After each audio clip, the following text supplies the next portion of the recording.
I arrived at my father's house at 2 o'clock, exactly when he asked me to come for Emma's first birthday party. Emma was strapped in her car seat, wearing the little white dress I'd spent 3 weeks making, handsome lace at the collar, tiny pearl buttons down the back, soft cotton that wouldn't irritate her skin. I'd worked on it every night after she went to sleep, wanting her first birthday photos to be perfect. My father opened the door, his smile bright but strained. "Jenna, right on time. Come in, come in." His wife, Diane, stood in the hallway, her 2 children behind her.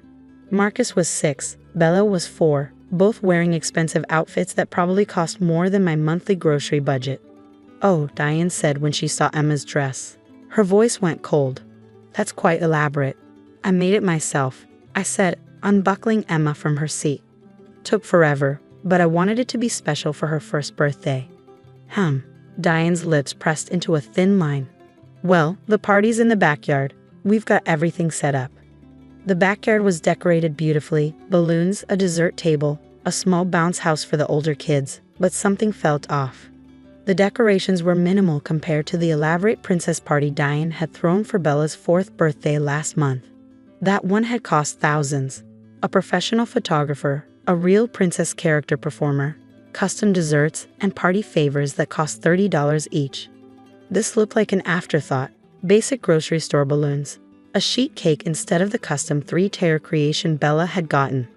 No photographer, no entertainment, no carefully curated, Instagram-worthy backdrop. "Where should I put Emma's gifts?" I asked, holding the bag of presents I'd brought. "Just set them anywhere." Diane waved dismissively toward a folding table in the corner. She was busy arranging the dessert table, making sure everything looked perfect for photos. I noticed her phone propped up on a tripod, ready to capture content for her mommy blog. She had 40,000 followers who thought she was an amazing stepmother, posting carefully filtered photos with captions about blending families and loving all children equally. My father's parents arrived next. Grandma Betty immediately reached for Emma. "Let me see the birthday girl." "Oh, Jenna, that dress is beautiful. Did you make that?" "She did," Diane answered before I could. "Quite the project, apparently. Must be nice to have so much free time." I worked 50 hours a week as a dental hygienist while raising Emma alone. Free time was not something I had. More guests arrived. Diane's friends, my father's colleagues, some neighbors. People I mostly didn't know. This was supposed to be Emma's party, but it felt like Diane's social event. Emma needed a diaper change. I took her inside and found the nursery they'd set up for when the kids visited. When I came back downstairs, I heard voices in the kitchen. "Did you see that dress Jenna put on the baby?" Diane's voice was loud enough to carry. "So over the top. She's trying to show off. Make my kids look bad." "It's just a dress," my father said quietly. "It's not just a dress. It's her constantly trying to compete with us. Her daughter gets nice things while she's struggling to pay rent. Where are her priorities?" I stood in the doorway, Emma on my hip, waiting to see if my father would defend me. He didn't. I walked back outside, my face burning. This was the pattern. Diane said cruel things, my father stayed silent, and I was expected to pretend everything was fine. The party continued. We sang happy birthday. Emma smashed her cake, getting it all over her beautiful dress. I didn't care. That's what first birthdays were for. "Bath time," Diane announced. "Can't have her staying in those dirty clothes. Let's get her cleaned up." She took Emma before I could respond, heading inside. I followed, uneasy about leaving my daughter alone with someone who clearly resented her existence. In the bathroom, Diane stripped off Emma's dress and started the bath. I helped wash Emma, keeping the interaction minimal. When we were done, I reached for the dress to rinse it out. Diane grabbed it first. "This is ruined. Cake everywhere. Probably can't even be saved." "It's fine. I'll wash it at home." "No, it's trash." She walked out of the bathroom, carrying the dress. I dried Emma quickly, wrapped her in a towel, and followed. Diane was in the backyard, near the fire pit my father had built last summer. My father stood nearby, talking to some guests. Diane threw the dress into the fire pit and lit a match. "What are you doing?" I rushed forward, but the dress was already catching fire. Getting rid of garbage, Diane watched the flames consume 3 weeks of my work. "Only my kids deserve nice things. Your daughter doesn't need fancy dresses she'll destroy in 5 minutes." My father stood there, holding his beer, saying nothing. I pulled my phone from my pocket and started recording. My hands were shaking, but I kept the camera steady, catching Diane's satisfied expression, my father's silence, and the dress burning in the fire. "Did you seriously just burn my daughter's birthday dress?" I asked, keeping my voice level for the recording. "I told you, it was ruined. No point keeping it. That took me 3 weeks to make. Then maybe spend your time on something more practical." Diane smiled at the guests who were starting to notice the scene. "Jen is just upset. You know how first-time mothers are, so dramatic about everything." I stopped recording, 63 seconds of clear evidence. Emma started crying in my arms, cold and wanting her clothes. I went inside, dressed her in the backup outfit I'd brought, packed our things, and left without saying goodbye. At home, I watched the video 3 times. Diane's voice was crystal clear. "Only my kids deserve nice things." My father was visible in the frame, watching and doing nothing. The dress burning, Emma crying.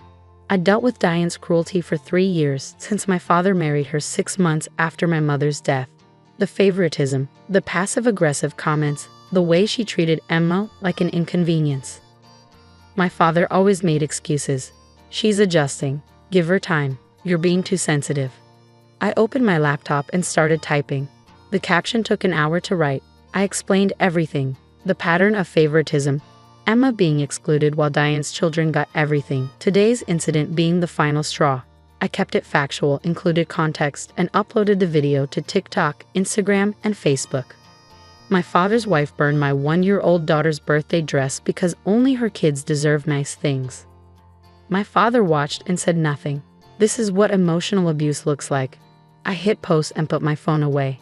Emma needed to be fed, bathed properly, and put to bed. Whatever happened with the video didn't matter. I documented the truth. That had to be enough.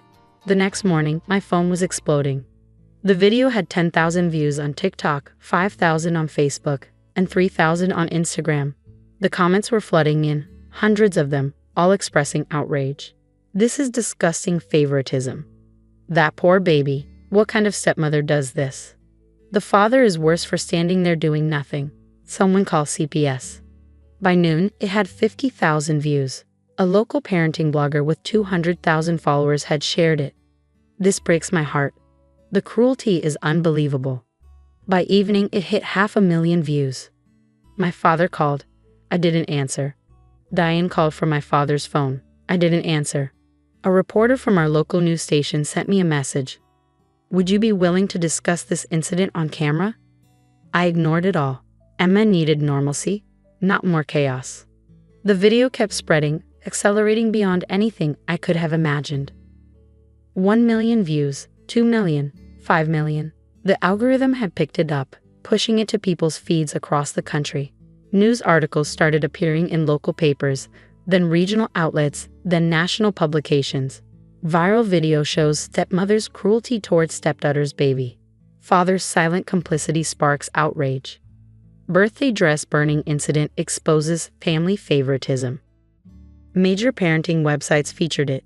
Morning talk shows discussed it. Psychology Today ran an analysis piece on favoritism in blended families, using the video as a case study.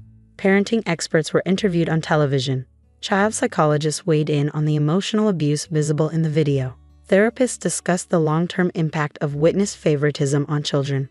Comment sections across platforms debated whether this warranted CPS involvement, whether the internet mob had gone too far, and whether public shaming was justified.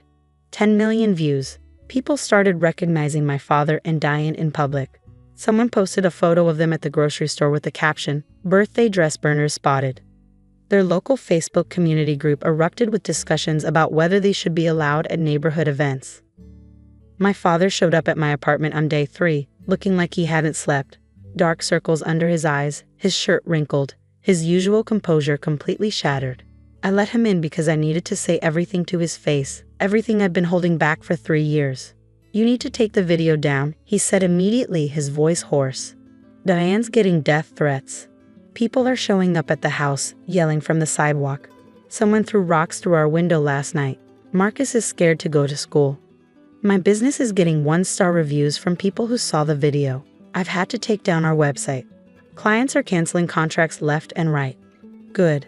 Jenna, please. This has gotten completely out of control. This isn't what I wanted." "No, Dad. What got out of control was you marrying someone who hates your granddaughter and standing by while she abused her. The video just showed people what you've been allowing for 3 years, what you've been enabling, what you've been pretending wasn't happening. Diane didn't abuse anyone. She made a mistake. She burned Emma's birthday dress and said only her kids deserve nice things. You stood there and watched. That's not a mistake. That's cruelty. She was upset. The dress was already ruined. It could have been washed. She burned it to hurt me, to remind me that Emma will never be as important as Marcus and Bella. I kept my voice steady, and you let her. I didn't let her do anything. You did nothing. That's the same thing. I opened my laptop and showed him the video statistics. 15 million views now. This is what everyone else sees. A woman destroying a baby's birthday gift out of spite while the child's grandfather stands there in silence. His face went pale. My business is failing, Jenna. I've lost 8 clients this week. The church asked me to step down from the council. Our neighbors won't speak to us. Maybe you should have thought about that before you married someone who treats your granddaughter like garbage. Take down the video. No. I'm your father. Then act like Emma's grandfather. He left angry. I didn't care. The video continued spreading. 20 million views. Articles appeared in national publications. Diane's Instagram account, where she posted about her perfect family and amazing step-parenting skills, was flooded with comments linking to the video. She deleted everything and went private. My father's construction business website was bombarded with reviews. Would you hire someone who watches abuse happen and does nothing? And check out what kind of person owns this company. His rating dropped from 4.8 stars to 1.2. Other people started coming forward with their own experiences, emboldened by the video. A former neighbor posted about witnessing Diane's different treatment of the children for years. I saw this pattern constantly. The stepkids would be outside in hand-me-down clothes while her biological children wore designer outfits. Christmas morning, I could see through the window, different piles of gifts, obviously unequal. Someone from their church shared that Diane had bragged about putting Jenna in her place after my mother died. She said the daughter needed to understand she wasn't special anymore, that there was a new family now, and she was just extended family. She laughed about it. A parent from Marcus's school posted that Diane had tried to exclude Emma from a family photo directory. She said only her real grandchildren should be included. When I told her all grandchildren count, she got nasty about it. The narrative built itself through these testimonials. I didn't have to say anything more. The evidence was clear, the pattern documented through multiple witnesses, and the internet had decided its verdict. This wasn't an isolated incident. It was a systematic pattern of cruelty that had been hidden behind closed doors and carefully curated social media posts. 3 weeks after I posted the video, my father called from a number I didn't recognize. Diane and I are separating, he said without preamble. She moved back to her parents' house with the kids. Okay. She blames you. Says you destroyed her life for views. I documented abuse. What happened after that was consequence. My business is dead, Jenna. I'm going to have to sell the house. I've lost everything.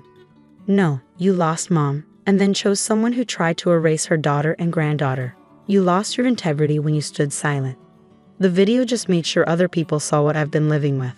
Silence on the line. I should have said something, he finally admitted. When Diane threw the dress in the fire, I should have stopped her. You should have said something 3 years ago when she started treating Emma differently. You should have said something at Bella's party when Emma was excluded. You should have said something every single time she was cruel. My voice hardened. One apology doesn't fix 3 years of choosing your wife's ego over your granddaughter's well-being. I want to see Emma. When you've proven you can protect her, not before. I hung up. The video eventually stopped spreading, settling at 23 million views. It became one of those internet moments that defined a conversation about favoritism, blended families, and complicit silence in abuse. Diane never apologized. I heard she moved 3 hours away, deleted all her social media, and changed her name on professional accounts. My father sold the house, downsized to an apartment, and started over with a new business under a different name. I kept the video up. Every time someone told me I'd gone too far, I asked them what they would have done if they'd watched someone burn their child's birthday gift out of spite. No one had a good answer. Emma turned 2 last month. We celebrated at my apartment with my mother's side of the family, people who actually loved her. No fire pits, no cruel comments. Just a little girl in a store-bought dress, smashing cake with people who thought she deserved nice things. All children deserve nice things. That's what I should have told Diane. But the video said it better than words ever could.